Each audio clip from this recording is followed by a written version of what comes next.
cow, pig, chicken, deer. Fish, for sport only. Fish meat is practically a vegetable. Friends, 1 to 3 is sufficient. Capitalism, God's way of determining who is smart and who is poor. How much postage does it take to send a letter to Canada? Who's it going to? Canada. It says, Dear Canada, you.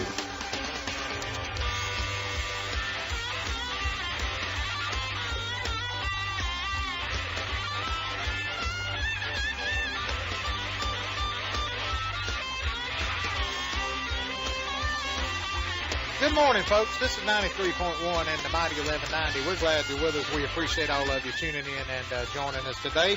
Holly Pasut joins us. She has written a book called A Strange Path to Freedom, and a strange path it was indeed. Archie was talking just before we went to break about, have you ever said no when you should have said yeah, and I'm listening, same thing. And then he said federal prison. I said, do what? So, Holly is our guest. How you doing, Holly? I'm doing well, thank you. White-collar professional finds inspiration and gratitude in federal prison.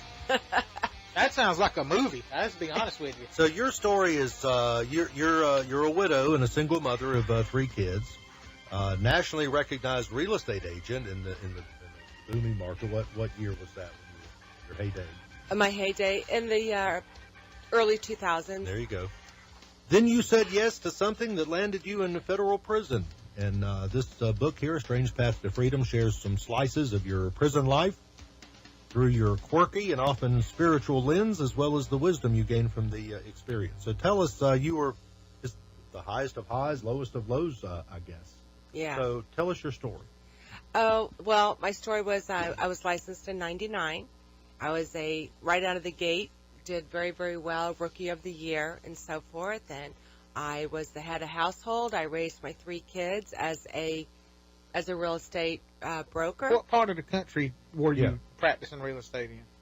South Charlotte. Oh, okay, around here. Around right, here, Valentine, South Charlotte, Waxhaw. That was booming at the time, yeah. Oh, yeah, absolutely. Yeah, and I was in the luxury home market. Mm-hmm. I really never sought that market. It kind of found me. Yeah. And once you kind of get in and you start listing some homes and then you become referred and so forth, that's it right. just kind of becomes your niche. Mm-hmm. Yeah. Sure. And that's what happened. Mm-hmm. And then I eventually, I guess I'll give you the small, I landed up trusting a group of bad people. We'll call them bad people. And some of the decisions I made, the behavior that I demonstrated, I became a target for the FBI. Oh, God. And, yeah, I didn't know I was at the time. And I later became convicted. It was about a 6-year case. Oh, boy. Oh, my God. And it was one of the largest mortgage fraud cases in the United States, from what I was told. I envision a lot of attorney fees. Goodbye retirement. Yeah. Yeah. Yeah. What did you actually do? I made some stupid decisions. I will say that I never intentionally, purposefully committed mortgage fraud or laundered money, which I didn't even know what money laundering was. But I did make some decisions that I can see looking back would make an FBI agent say, what's her role in this? My attorney says it best like this. He said, the bad guys were on one side of the curtain and Holly was on the other side of the curtain. And I really didn't know what they were doing, the fraudsters. The prosecutor says he believes I got a couple little peeks at it. And so, therefore, he decided to go after me. Make an example out of it. Oh, I was. And I've always heard. Did other people go down in this too? Over 100 people, from what I was told.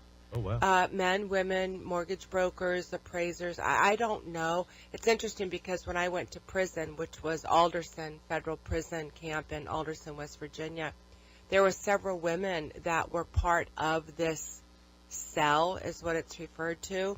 We didn't know each other. You didn't meet till you were in prison. You didn't know. Oh, I didn't know. I have to say, it's kind of hard. You go to prison, you come home, you don't come out and say, you have to take responsibility. That's right. Let's say, and I do. Looking back, I can surely understand. However, while I was there, the women that I met, I didn't know them. If I had known, if I had been aware of what was going on, my life would have turned out much differently. I'm not a criminal, but I did make some mistakes. I did make some mistakes. Yeah. In looking back, and I talk about that to other white-collar professionals, real estate market, universities. And they say that if the FBI is involved, once you meet the FBI, it's too late. They got everything by the time you know that they've done their job already. But now, through going to prison, you said you served 13 months active time. Correct. And at what point after prison did the idea for the book come along? Probably the first year. I think I started really just writing. I had nothing else to do. So you lost your real estate license and all? Yes, I had to surrender my real estate license. Can you ever get that back or no? Why would I want to? I don't know. Because you were so good at it. Why would I want? I can be good at something else. Okay. I already did that. I'm asking for something new. Yeah. Radio sales? No, I wasn't thinking that. We'll talk. Book sales. That's funny. Oh, we'll talk. Sounds like a setup to me. I'm not biting this one. And I got you to drive all the way from Cornelius. You fighting a losing battle here, buddy. Yeah, game over for you, Archie. Ain't going to happen. She ain't going to sell nothing but books. So the idea of the book was born. And tell, what is the book about? The book, I will say first off, it's not about my case. Yeah. All right? I was sick of my case. It was 6 years. It was most of my entire... So the book was because you don't want to think about the case anymore. I'm tired of it. I've already been through the mud. Mm-hmm. Okay? It's like hell and back. And I wanted to write about the difference between the inside and the outside. But when you boil it all down, women are women. Yeah. And we find different things to be grateful for, and we find different ways to cope and manage our pain. But the big picture was this. I felt like I became mentally very free while I was incarcerated. Mm-hmm. And I thought, wouldn't it be cool if I could go home and be physically free and keep that mental attitude of freedom? Because when I got home, I observed so many people having a freak out over the fact that their fingernail broke or they weren't able to play golf or tennis because it was raining. Yeah, that's I'm right. thinking, you have got to be kidding me. I just got out of prison. You worried about a fingernail. I mean, wow. I love it. When one girl, she goes, oh, my fingernail, I need to get it repaired. It's all jagged. I said, you want me to tell you how I filed my nails in prison? I bent over and rubbed it on the sidewalk or the brick building, and that worked just as well. Yeah. What is federal prison like? Very structured. Yes, every day. It's Groundhog Day. I didn't really mind the structure. I'm kind of a structured person to some degree. Mm-hmm. It was really like living in a black hole, though. I felt like I had fallen down the rabbit hole, and am I going to be remembered? Is my family going to forget about me? Yeah. Because if there were an emergency, I'm depending on the people in the prison to do their job. That's right. You're at the total mercy of other people. I am total mercy of other people. Mm-hmm. I would imagine that once you get past the initial shock of, hey, I'm in prison, you probably met some pretty interesting people who were not necessarily evil people. You know what I mean? Like people just like you get arrested. That doesn't mean that they're not all serial killers. You know what I mean? Yeah.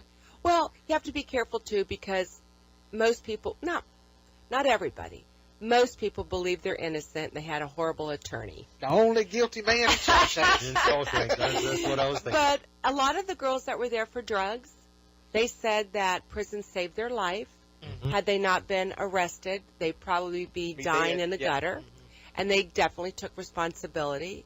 A lot of the white-collar girls were a little bit different, I have to tell you. However, there were many that said, I don't know what possessed me. I was just an idiot. I did the wrong thing. Yeah. And so prison life was sad. I missed my family. Oh, yeah. But I got used to the inconveniences. Minimum security? Yes, it's called a federal prison camp. There are no fences. There's no big tower with a guard with a gun, anything like that. I mean, we used to laugh. The worst thing they had was hand sanitizer. Still, you weren't allowed to leave. That wasn't the plan. Yeah. No, that would have been a bad charge. Yeah. Now, at the time you were incarcerated, were you widowed at the time you were in prison, or did that happen after? I was widowed very young. I was widowed when my children were 1, 3, and 5. Oh, wow. Oh, no. So, yeah. So how old were your children when you were incarcerated? Oh, it's perfect timing. Oh, boy. They were, I mean, what are you going to do? They were all out of the house. Oh, okay. 2 of them were completely on their own. Oh. My youngest one was getting ready to launch his career. And I thought, wow, what great timing, because it was very sad for the women who had young children that's at right. home. Sure, yeah. Okay. Well, that's... All right, so how long has it been since you've been out of prison? I came home in 2015. Then I was on probation for a year, which is I was really supposed to be on probation for 24 months, and they called me administrative, and I think the probation officer just got sick of filing the Checking in on Yeah, you. she said, okay, go away and just go enjoy your life. So, Yeah. so I'm completely free. I have no restitution. Yeah. I just can't carry a gun and Or vote. what? Or vote. Vote. No, I think I can apply to do that. Yeah, if Okay. once you serve your time and are completely done, you can vote again in a lot of states. So, other than writing the book, you working anywhere? What are you doing other than the book? I'm driving an hour early in the morning to come talk to you, Archie. Isn't that enough? What am I doing? Well, I know you travel a lot. You do a lot of speaking. You're called the Freedom Speaker. Yes. How'd Yes. that come about? How'd you get that? Well, thank you for asking that question. For the 6 years that this case was going on, I was instructed to, not talk about it, to kind of keep it on the down low, I guess. So I followed the instructions, and I didn't say anything. I just kept it to myself. So I felt like I had lost my voice. Mm-hmm. And I never knew if I was coming or going. Am I going to prison? Am I staying in South Charlotte? So I kind of lost my voice. So when I came home, I wanted to have a voice again. Mm-hmm. And what I'm doing is I am speaking. I'm a paid to speak speaker. My story is the cautionary tale. And sharing that, like I said, with the white collar, realtors, mortgage, and so forth. Mm-hmm. Do you have an agent? I do. Do you find from doing it, from going around speaking to different people, do you find that every time you do that, does it actually make you feel a little better? Because for a lot of people, to talk about something just absolutely helps. You know what I mean? Even though you're controlling the conversation, just saying it helps. That's the way when I do the talk show here at 11:30, it makes me feel better when I talk about it because, it's you're getting it out. So yeah. Kind of getting paid for therapy almost, Yeah. I don't know that it makes me feel better, but what it does do, I provide a safe area for other people to come up and say things like, Holly, that happened to me. Or, Holly, I'm doing that. Or, they can relate in some way. We all make mistakes, but we all make different mistakes. Yeah, that's right. And not everybody ends up in prison over their mistakes. Correct. And some people can resonate it resonates because they've made a different mistake. Yeah. I remember that timing, though. The big boom in real estate. Mm-hmm. There was a lot of sketchy stuff going on. Yeah. A lot. I mean, there was, and I'm not even in that capacity, field, in that field, and I knew it. I've heard things. Right. Well, when I eventually started to connect the dots, I went to the North Carolina Real Estate Commission, and I explained things to them. And you explain that in the book. Yeah. So you told on yourself in a lot of ways. Well, I wasn't telling. I had nothing you to just tell. Didn't know, yeah. I didn't look at anything that I had done as a federal crime. And I went and I explained, and I thought, well, they're probably going to revoke my license. And they said there was some gray areas, and I went on to practice real estate. The commission's there to protect society, and I wasn't a menace to society. Significant amount of time went by after you told them. Yes. So you're thinking the coast is clear, and yes, I guess that's the wheels of the FBI just move slow, building a case against you didn't know about. I think my attorney said that why it took so long is the main person, the promoter, I guess is what he's called or she's called, they were trying to collect as much evidence on this person so this person would go away for a long time. Mm-hmm. Unfortunately, what I was told is that person is an international fugitive living in Tehran. Oh, my God. Yes, and the U.S. has no jurisdiction. Yeah. So I don't know how he escaped, or my father likes to say, maybe he was escorted out of the country. Yeah. I don't know. But so he's unharmed. Wow. That's He's a very crafty. He's a very, very, educated, successful people can make decisions based on emotions and not their intellect. When you make an emotion, we're all emotional. We have both sides. And that is what I did. Yeah. And he played me very well. Oh yeah. No, it sounds, and you and a lot of other people, not just Right. Not just you. A smart criminal is going to put layers of separation between themselves. Right. And, you know what I mean? But people don't want to admit that. Yeah. Especially if you're in the professional world and you want to talk about how great you are and how successful you are. And here I'm unique in that I get up there and say, I screwed up. Here's my story. And they're like, wow. And they can start to relate. Yeah. So it's not the story I wanted to tell, but it's my story. Yeah. Do you did you make any friends while in prison that you still keep friends with now? Well, I'm a felon, and I'm not supposed to be in contact with other felons. I don't know how that exactly works. I don't walk into rooms and say, are there any felons in here? I don't know how you could possibly enforce that. You know what I mean? No. You're talking to Archie. Come on now. Are you in the club, Archie? I am not in the club. That's very hysterical. Far removed from the club. Oh, don't say it like it's a bad thing. Yeah. Well, a year of work camp might do you good. What was the what's the and I know you didn't write the book all to talk about prison, but I want to ask you this because it's an interesting question and I think listeners would enjoy it. What is and I hate to put you on the spot. What's the biggest misconception people have about prison? Because you see it on television. Is it exactly what you see on TV, or is television not a fair depiction, or does it matter where you go? I mean, is that a big bearing on it? I think there's a lot of things that play into it. What do you think it's like? I don't know. I don't know. You're asking the questions. Let me ask one. Maybe jail, but not prison. It's not jail. No. And people say jail. Holly was put in jail. No, I was never behind a gate and a lock and so forth. I lived in a cube 44. Mm-hmm. What is a cube? It's basically 3 blocks of cinder block, and I could walk in and out. It's like Orange is the New Black. Like it really isn't. It's not. I say Orange is not the New Black. It really, really isn't. But it takes a lot. You're the bathroom was down the hall. You don't have the conveniences at home. Mm-hmm. But here's the other thing: I don't have a lot of voicemails to return because I had none. Yeah. I didn't have emails, of clients screaming at me. I didn't have fires to put out. Mm-hmm. I controlled the communication.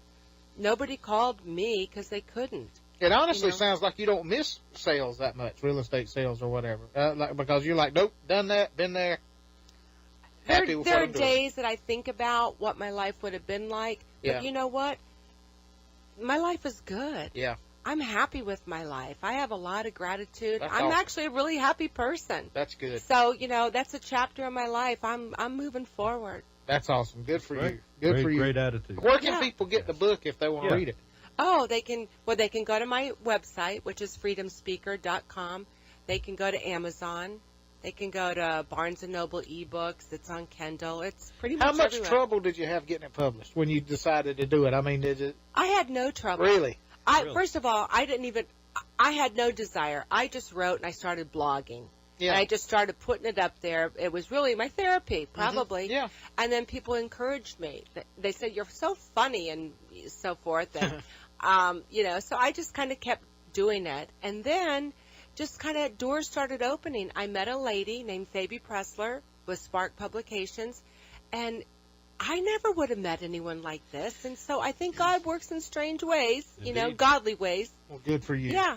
I really appreciate you coming and talking to us today. That was fun. Thank you. Any other books in the works, or was this a one and done? Or I don't know. Yeah. I haven't. I don't know the future. Mhm. I really don't But know.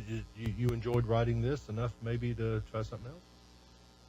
Maybe. Continuation. I don't want to say You're yes, the- but I you're don't the- want to you're- say no. You're the epitome of taking it one day at a time, aren't you? I do. You really are. I I can do. tell. You just, I'm excited about the future, the Yeah. unknown future. well, Yeah. thank you for your time. Thank you so We much. appreciate Thanks, that. Holly. We'll Have a take great break day. here. We'll be Thank back. More Let me of get the you that application. Breakfast Club's coming up, y'all.